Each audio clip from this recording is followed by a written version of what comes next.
एक छोटे से गांव में एक बूढ़ी स्त्री रहती थी। नाम था सुखिया, मगर गांव वाले उसे कृष्णाबाई कहते थे। क्यों? क्योंकि उसका जीवन श्री कृष्ण की भक्ति में ही डूबा हुआ था। वह कहती थी, मेरा जीवन तो बस कान्हा की माला में गूंथा हुआ है। एक छोटी सी झोपड़ी में उसका निवास था। दिन भर वह गांव के घर घर जाकर बर्तन मांजती, झाड़ू पोंछा करती और भोजन बनाती। जो मिलता उसी में संतुष्ट रहती। पर उसकी दिनचर्या में एक बात कभी नहीं बदलती थी। हर सुबह और शाम वह फूलों की माला बनाकर अपने कान्हा को पहनाती और घंटों उनसे बातें करती। गांव वाले उसे पागल समझते। कोई कहता बुढ़िया बहक गई है, तो कोई हंसता कौन सा कान्हा सुनता है इसकी बातें। पर बाई को किसी की परवाह नहीं थी। वह कहती, मेरा कान्हा बोले या न बोले, मैं तो उससे दिल की बातें करती रहूंगी। एक रात जब चांदनी झोपड़ी की खपरेल पर उतर रही थी, कृष्णाबाई को स्वप्न में श्री कृष्ण के दर्शन हुए।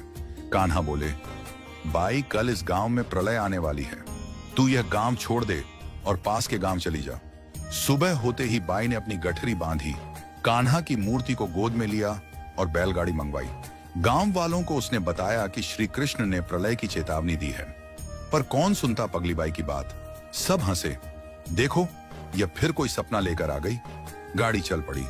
बाई अपने गांव की सीमा पार करने ही वाली थी कि कान्हा की मधुर आवाज कानों में गूंजी, बाई तू माला गूंथने वाली सुई तो भूल आई।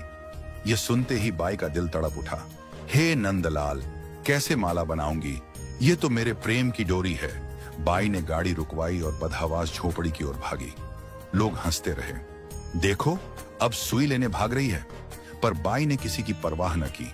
झोपड़ी में जाकर उसने तिनकों में से वह सुई निकाली, वही सुई जिससे वह रोज माला बनाकर कान्हा को पहनाती थी। सुई लेकर जैसे ही वह वापस गाड़ी में बैठी, उसने गाड़ी वाले से कहा, अब चल, गांव की सीमा पार कर। गाड़ी जैसे ही सीमा पार करती है, अचानक धरती कांपने लगती है और देखते ही देखते पूरा गांव जलमग्न हो जाता है।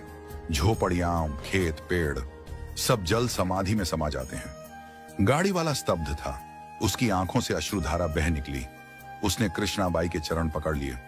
बाई, तू सच में पगली नहीं, भगवान की सच्ची भक्त है। श्री कृष्ण ने सिर्फ अपने भक्त को नहीं, उसकी उस सुई तक को महत्व दिया जिससे वह मुझे माला पहनाती थी। यह सुई कोई साधारण वस्तु नहीं थी। यह प्रेम की सुई थी, भक्ति की सुई, जो श्री कृष्ण के हृदय में उतरती थी। जैसे ही वह सुई गांव से बाहर आई, कृष्णाबाई का प्राणप्रिय गांव, जो अब श्रापित हो चुका था, विनाश की भेंट चढ़ गया। जब तक वह सुई गांव में थी, कान्हा की कृपा वहां थी। जैसे ही वह बाहर आई, श्राप का प्रभाव प्रकट हो गया। इसलिए संतों ने कहा है, भ्री बदरिया पाप की बरसन लगे अंगार, संत न होते जगत में जल जाता संसार।